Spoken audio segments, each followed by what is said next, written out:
Hey, what's up guys? It's Patrick here, and today I'm bringing you guys a brand new video. And for today's video, I thought I would do an in-depth video on my lazy farming strategy. So if you guys have been watching my channel for a while, you guys have probably seen this strategy. I like to use it a lot in my Let's Play series for when I farm for resources. And I thought today I would talk about some things I usually don't get a chance to talk about in the video. So we're going to get into the numbers, we're going to get into the pros and cons of this strategy, and I'm going to tell you how to use it and where it is effective. So first of all, let's go ahead and talk about where this strategy should be used. If you guys are from Town Hall 7 to Town Hall 9, this strategy will work really, really well for you. I'll talk about the trophies later, but if you're Town Hall 6 and below, generally you can use strategies just like 200 barbarians or something like that, because you can really dominate bases when you're that low of a Town Hall level. And when you're Town Hall 10, you're going to have to work on using different army compositions, because usually you can't find the bases that you find with this type of army composition. So let's go ahead and talk about why this is effective, how we're going to use it. And to start off, let's go ahead and go piece by piece. So how you're going to want to train your troops. Personally, I use 6 giants, I use 8 wall breakers, 50 archers, and 124 goblins. So I have 220 spaces available in my army camp.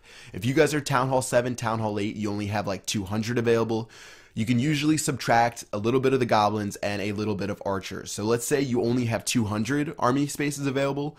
Go ahead and use 6 giants, 8 wall breakers, maybe 40 to 45 archers, and then take the rest of the goblins away. You really don't want to drop below 40 archers, but let's say you only have like 180 spots available. Take out 10 of the archers and then take the rest of the goblins out. You really don't want to mess too much with the giants and the wall breakers. I have run 6 wall breakers before, but sometimes it can be a pain and you're not able to get all of the resources. So just go ahead and use the one I have laid out here, and it works extremely well. So looking at our troops and what exactly they're used for, what we're trying to do with this strategy is we're trying to take care of bases that have most of the stuff in the mines and pumps, as well as they have their storages fairly exposed, maybe behind 1 or 2 layers of walls. So I have the giants here, and the giants are mainly here to distract since they take a lot of damage, so that's why I'm taking 6 of those guys. I have 8 wall breakers, obviously to break through some walls, because sometimes there are some things behind the walls that you guys want to get to. I have some archers just in case you need to take care of buildings, as well as the archers are great for taking care of free buildings, which you guys will see later in this video. And then finally we have the goblins. The goblins are the cash cows. These guys, they're going to be taking all the resources for you, so you're going to be spamming these guys a lot, and they're really inexpensive. So speaking about how inexpensive the goblins are, in total, at my Town Hall level, at Town Hall 9, I still haven't maxed everything. I've maxed my archers out, but in total, this raid, if I use all of my troops, it costs me about 66,400 resources. So that's really not too expensive, and the thing is, you're not really going to be using all of the troops in this strategy. Generally, you might only drop 60 or 70 troops, and it's meant to be a very efficient army. It takes 27 minutes per barracks for the whole entire army composition to train, but really, you're going to have troops training in the meantime, and like I said, you're only using about 60 or 70 troops. So the main goal of this army composition is to be able to raid very fast, to raid multiple times an hour, and to be able to take as many resources as you can without wiping out all of your troops. And yeah, you're supposed to get rich, and you're supposed to get rich quick. That's the general gist of it, and let's go ahead and check out what spells we're going to be running. So for spells, I like to keep it pretty simple with 4 lightning spells.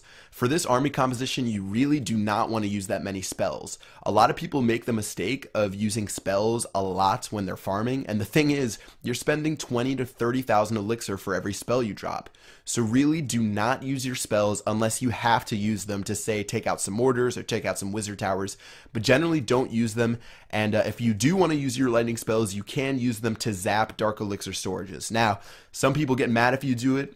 Say if you're a Town Hall 7 trying to save up for your Barbarian King, I can't judge you for zapping my Town Hall, but you guys will just have to make that moral decision on whether or not you will want to zap some people's dark elixir storages.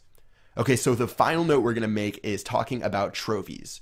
So if you're a Town Hall 7, a good trophy range to use this strategy is 1,200 to 1,400 trophies. If you're a Town Hall 8, somewhere around 1,300 to 1,500 trophies. And if you're Town Hall 9, I found a lot of success at around 1,400 to 1,700 trophies. So depending on when you guys are watching this video, you guys might be watching this like 6 months after.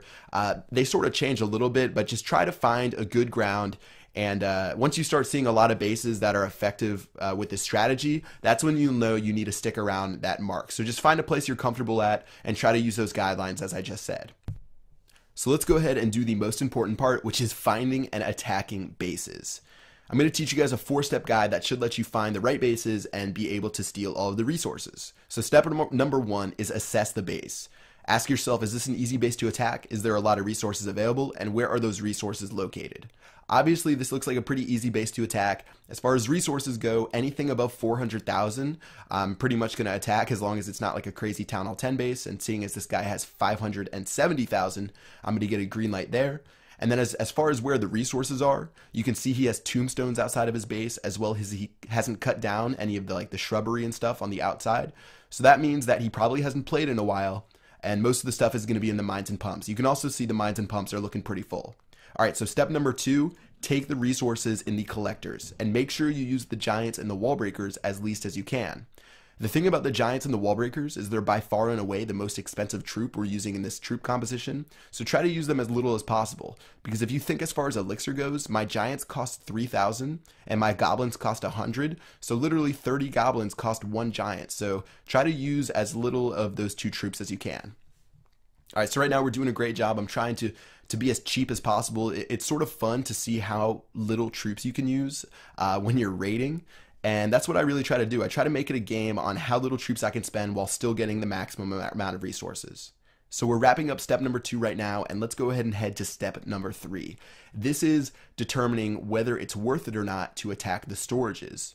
So I only have 21 goblins left and 38 archers. There is 100,000 resources left in the storage, and seeing as they're fairly easy to get to, I will drop my goblins on the top to take care of those gold storages, as well as a few more archers. But at this point, I don't think I'm really going to be able to get to the other stuff without spending a bunch of troops. So I'm just going to let those resources be, and I'm not going to worry about the last 50,000.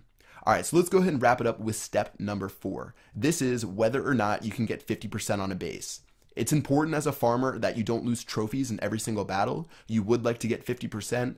Don't go for 50% if it's too expensive. If you have to drop your whole entire army composition, it's okay to drop trophies. Don't worry about it. But with this base, there was plenty of stuff on the outside to pick off with my archers, and it turns out that it was very simple. So I'm just going to go ahead and drop my archer queen right here. I have some archers shooting down some of these buildings, and now I can surrender and check out my resources. So looking at how much we stole, we actually stole over 500,000 resources, plus 268 dark elixir, as well as we kept 5 trophies. But that's not the whole story. If you look at how many troops we had to spend, we only had to spend 33,900 elixir on troops. If I had used 10 dragons or something like that, that's going to cost me 360,000 elixir. So in total, I profited over 460,000 resources, whereas if I used a more expensive army composition, I'm really not going to be profiting as much.